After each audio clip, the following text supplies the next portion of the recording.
Hola a todos los fanáticos y curiosos de lo desconocido y lo paranormal. Bienvenidos al canal. Las hadas son personajes recurrentes en muchos cuentos infantiles. Por ejemplo, ¿quién no ha disfrutado del cuento de Peter Pan y su inseparable amiga Campanita? O la Cenicienta y su hada madrina que la transformó de una sirvienta a una princesa. Pero estas imágenes de hadas amables y simpáticas son una invención moderna que surgió durante la era victoriana, cuando fueron romantizadas para que encajaran mejor con la visión victoriana del mundo y para hacerlas socialmente aceptables. Pero así no son las hadas. Tradicionalmente se parecían bastante a los humanos, pero con un carácter muy desagradable y a veces hasta siniestro. A través de la historia, las hadas han sido temidas y rechazadas por sus poderes y su magia. Tal vez les sorprenda saber que la creencia en el mundo de las hadas sigue viva hoy en día a todo lo largo de las Islas Británicas. La convicción de que existen hadas, gnomos, duendes y otros seres elementales es generalizada en Irlanda, en Escocia, en Gales y en algunas partes de Inglaterra. Y en muchas partes de Europa existe la creencia de que son criaturas peligrosas que hay que evitar a toda costa. La magia forma parte esencial de la cultura y el folclore de estos pueblos, especialmente de Irlanda, donde la gente conserva una profunda fe en los seres elementales y en los lugares encantados. Entre los lugares encantados más temidos y respetados por la gente de Irlanda están los montículos de hadas. Se trata de elevaciones en el terreno que se asemejan a pequeñas colinas verdes y es muy común verlas en el paisaje irlandés. Hay miles de ellas y la creencia popular les atribuye un significado mágico. Se cree que estos montículos son el hogar de los Esh, que significa gente de los montículos, y que ahí se hallan las puertas a un mundo invisible y subterráneo que coexiste con el mundo de los humanos. Otro lugar sagrado para los irlandeses son los enigmáticos anillos de hadas. Estos anillos o círculos son formaciones naturales de vegetación que se hallan en el campo o en los bosques. Pueden estar compuestos por diferentes tipos de plantas, hongos o árboles que crecen en círculos perfectos. Por su extraña apariencia, estos lugares son muy temidos, pues se cree que son el dominio de las hadas. También existe la firme convicción de que quien los pise o entre en ellos se arriesga a molestarlas y enojarlas y podría traerse encima una maldición. El respeto y el miedo son tan profundos que algunas municipalidades irlandesas han ordenado desviar carreteras y autopistas o incluso retrasar construcciones para evitar dañar los montículos o los anillos de las hadas. En el 2017, el diputado Dan Healy-Rae, miembro independiente del Parlamento irlandés, aseguró públicamente que los problemas constantes con los hundimientos en la carretera N22 se debían a los numerosos montículos de hadas que había en esa zona. Haciendo eco de una creencia popular de que estos sitios es mejor dejarlos en paz, el diputado Healy-Rae dijo que a través de la historia, cualquiera que los haya tocado había pagado un alto precio y había sido perseguido por la mala suerte. También hay aquellos que buscan el favor de las hadas dejando ofrendas de comida, leche o miel en estos montículos y anillos. Nadie quiere arriesgarse a traerse encima la mala suerte, o peor aún, correr el riesgo de ser llevado a la fuerza al mundo de las hadas y ser reemplazado por el temido changeling, un sustituto idéntico. Esta era una creencia muy arraigada en tiempos pasados que infundía el terror en el corazón de las madres irlandesas. A estos impostores se les llamaba changelings, que en español significa los sustitutos o los cambiados.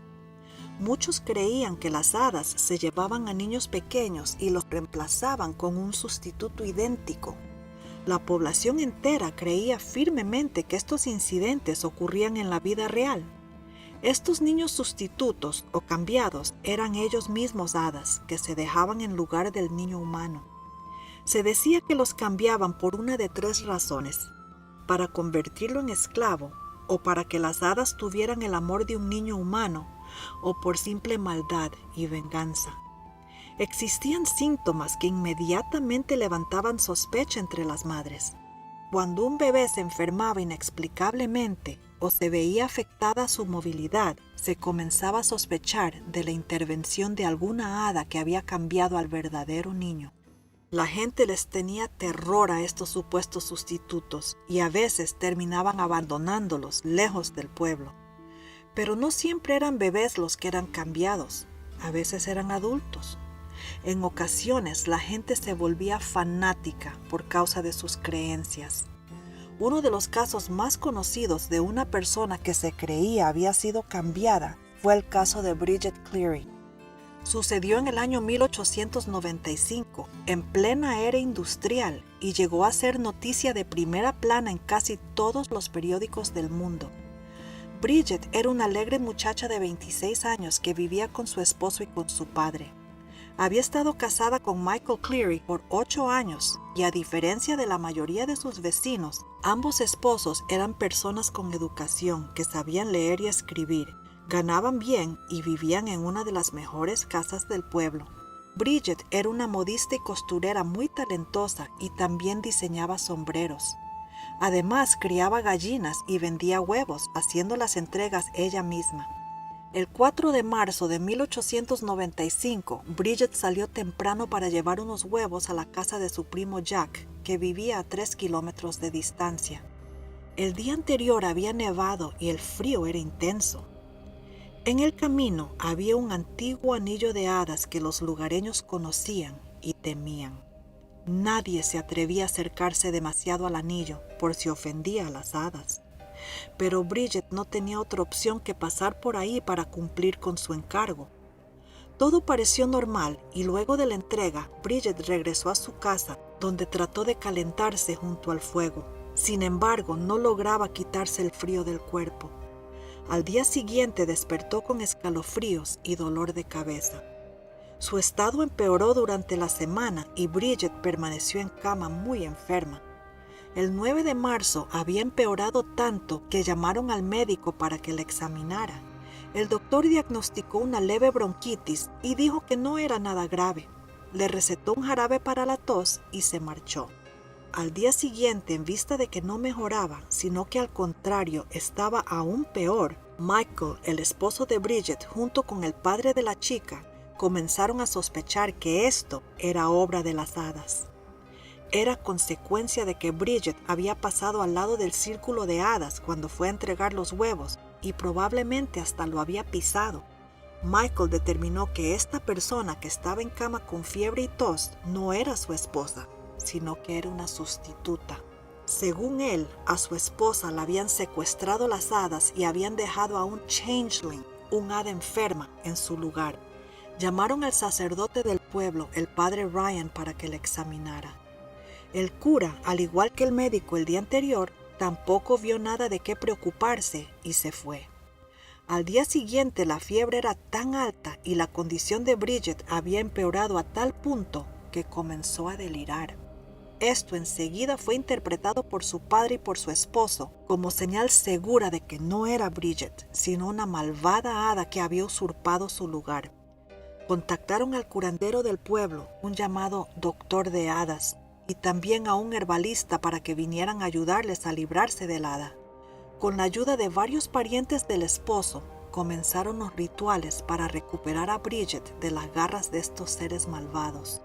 La comenzaron a punzar con hierros candentes y la empaparon con orines. Luego la obligaron a tomar brebajes hechos con leche y hierbas. Bridget rogaba que la dejaran en paz y gritaba a causa del dolor, pero Michael no cedía. En su mente, esta no era su esposa. Era un ser sobrenatural sumamente maligno y peligroso. Bridget Cleary terminó falleciendo unos días después por causa de las quemaduras severas que le ocasionaron los rituales. Cuando los parientes de Bridget se dieron cuenta de lo sucedido y enfrentaron a Michael, él simplemente decía que esa no era su esposa, era una sustituta, una criatura siniestra y malvada que había tomado el lugar de su esposa. Dijo que la verdadera Bridget regresaría pronto y todo volvería a la normalidad. Durante 4 noches seguidas, Michael fue a esperar a Bridget a la entrada del anillo de hadas, donde supuestamente había desaparecido. Él estaba convencido de que su esposa aparecería buena y sana, pero cuando no regresó, Michael se resignó a que nunca regresaría. Dijo que las hadas se la habían llevado para siempre. A los pocos días y por denuncia de los familiares de Bridget, la policía abrió una investigación y el cuerpo de Bridget fue encontrado en una tumba poco profunda en las afueras del pueblo. Michael y todos los involucrados fueron arrestados y llevados a juicio, pero el tribunal aceptó la defensa de Michael de que él estaba convencido de que su esposa era una sustituta y él solamente estaba tratando de liberarla de las hadas. Lo condenaron a 15 años de prisión por muerte accidental. La historia de Bridget Cleary se ha convertido en parte del folclore irlandés y es un ejemplo trágico de alguien que fue víctima de las creencias y supersticiones de un pueblo. Pero la gran mayoría de los encuentros con hadas no terminan así. Aún en nuestros tiempos hay muchas personas que afirman haber oído y hasta visto hadas o haber experimentado su influencia en sus vidas. No es de sorprenderse que la Comisión Irlandesa del Folclore ha registrado miles de casos en los últimos años en los que se han reportado incidentes con hadas. Las historias y leyendas sobre las interacciones entre los humanos y los Sidhe abundan y van desde amistosas a sumamente hostiles. Entre las criaturas más famosas y temibles del folclore irlandés destaca el hada llamada la Banshee.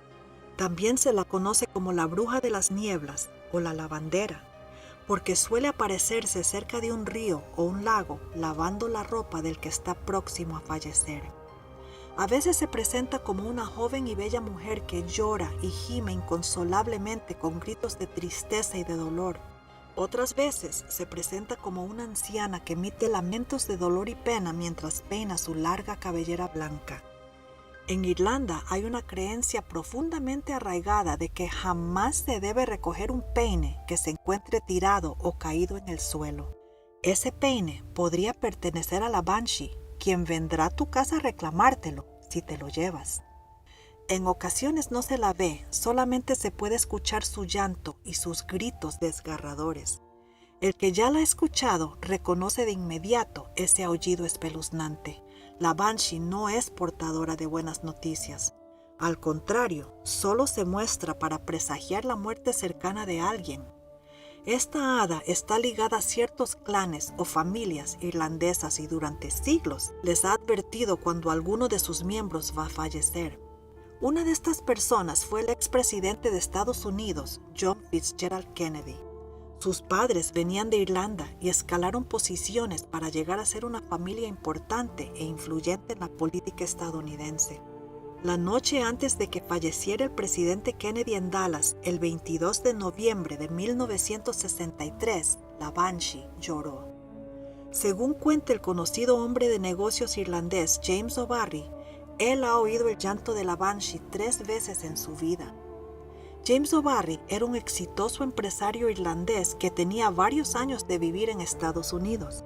Era muy amigo del presidente John F. Kennedy y de su hermano Robert, a quienes admiraba por su carisma y su visión política. Una noche de noviembre de 1963, O'Barry estaba en su casa de Dallas cuando escuchó un grito desgarrador que le heló la sangre.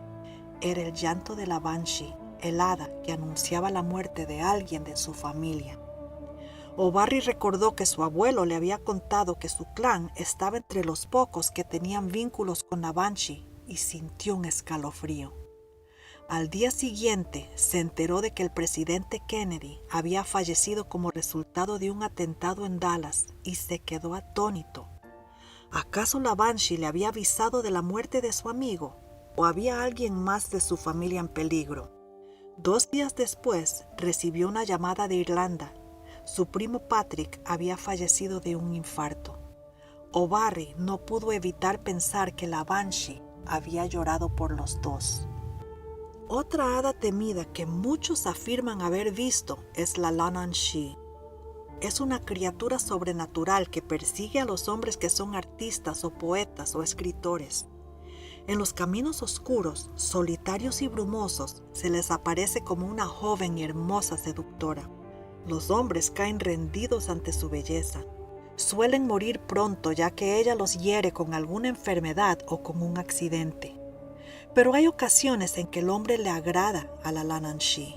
A estos ella les ofrece su inspiración y su pasión, pero a cambio les quita su energía vital y los lleva a la locura y a la muerte, pues no pueden librarse de ella. La única forma de evitar el control de la Lananshi es ignorarla por completo y no responder a sus llamados si uno se la cruza en algún camino solitario. Esto fue lo que le sucedió al profesor Ronald Hutton una oscura noche de julio en la década de los 1980. El profesor Hutton es un historiador británico graduado de la Universidad de Oxford que ha escrito más de 15 libros sobre el folclore y la cultura británica. Esa noche de julio, Ronald Hutton se encontraba en la zona irlandesa del condado Kerry, un lugar muy conocido por los avistamientos de la Lananshi. Estaba hospedado con otros turistas en un pequeño hotel que quedaba en una zona un poco aislada y no había mucho que hacer. En vista de que los demás turistas ya se habían retirado a sus cuartos, el profesor Hutton le preguntó a la recepcionista que si había algún pub por ahí cerca para ir a tomarse una cerveza.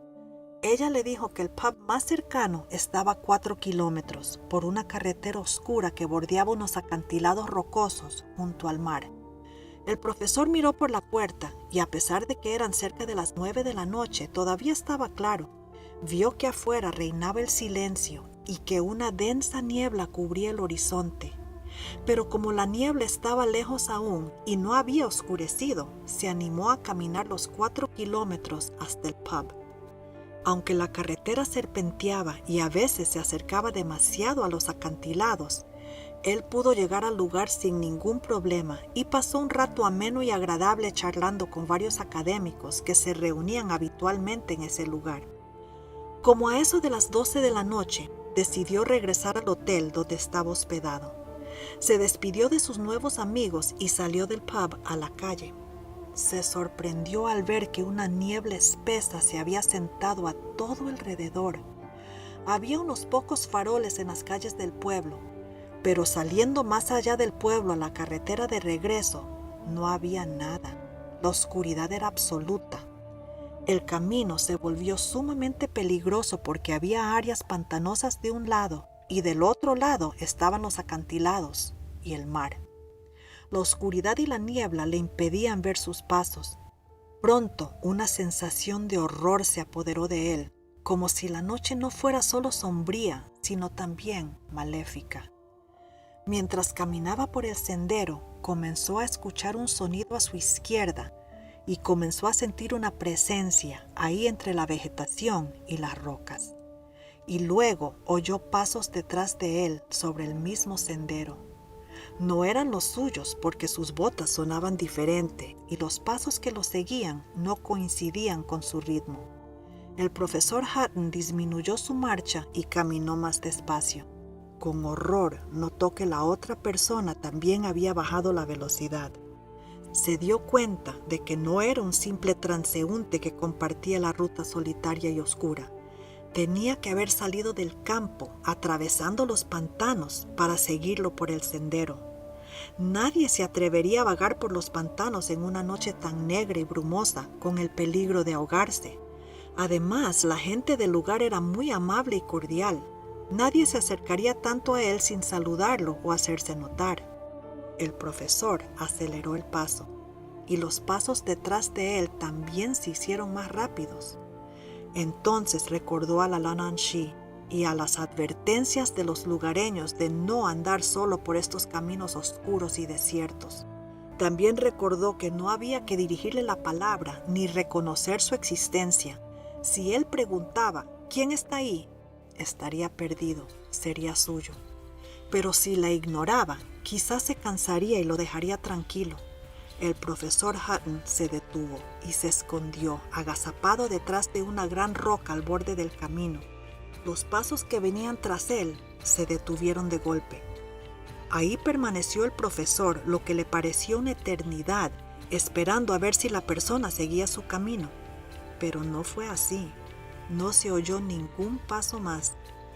Al fin, Ronald Hutton reanudó su marcha sin más contratiempos y pronto pudo ver las luces del hotel delante de él. Había sobrevivido a un encuentro con la Lananshee. Hasta el día de hoy, él está seguro de que fue esa peligrosa hada quien lo acechaba en ese oscuro y sinuoso camino. Curiosamente, las creencias en hadas y en figuras como la Lananshee tienen mucho en común con las creencias que existen en América Latina. Por ejemplo, el temido duende, que se podría considerar un pariente de las hadas, es muy popular en Latinoamérica. Son miles las personas que afirman haberse encontrado con el duende. ¿Y qué me dicen de personajes como la cegua, aquella mujer seductora y bella que se le aparece a los hombres que andan por carreteras solitarias y oscuras de noche en Costa Rica y Nicaragua para seducirlos y luego convertirse en un horrible monstruo? O la ciguanaba que se aparece en Guatemala y El Salvador, o la viuda del tamarindo que también acecha a los hombres en las carreteras de Ecuador. ¿No son ellas una variación de la Lananshee? Por algo existen estas creencias, y a veces las leyendas y el folclore de los diferentes pueblos tienen sus orígenes en hechos reales.